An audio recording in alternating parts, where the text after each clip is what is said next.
Bum bum, kontentning bombasi. Olg'a ochkozlar biz dunyoni bosib olamiz. Agar Eshmurod akam 5 daqiqaning ichida mana shu oshni yeb olsa, osh tekinga tushadi. Agar aksi bo'lsa, oshni pulini to'laydi. Tayyormisiz? 1, 2, ketdik. Qani bosh kelmang, Eshmurod aka. Qani. Yaxshi. Bosh kelmang. Shoshmang, Aka, xalaqit bermang, kontent olamiz. Bo'ling, Eshmurod aka. yarashtir. Siz molmisiz, odammisiz? 5 minutda mana shu oshni yevormoqchimidingiz? Yegim keldi-da. Ota bobolarimiz ham bir o'tirib birlagan osh yeb olishdi. Ota bobolarimizga tuhmat qilmang. Ota bobolarimiz ko'p ovqat yeyishni musobaqa qilmaganlar. Ko'p ovqat yeyishni nimasi sharaf? Qorningizni ahvolini qarang. Bu ketishda semirib erta o'lib ketasiz. Qolaversa, sizni bu osh yeyotganingizni manba internetga qo'yadi. Minglab odamlar ko'radi. Kimdadir imkoniyat bor, kimlardir esa oylab bunaqa osh yeyolmaydi.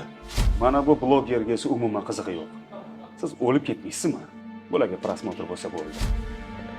Unchalik emas aka. Qanchalik? Bu millat odamga o'xshab ovqatlangan. Yashash uchun yegan, yeyish uchun yashamagan. Bolalarga aytaman, oshingizga yana osh qo'shib beradi. Uyingizga borib, oilangiz bilan shoshmasdan yeng. Hey odam bo'lib keldik, odam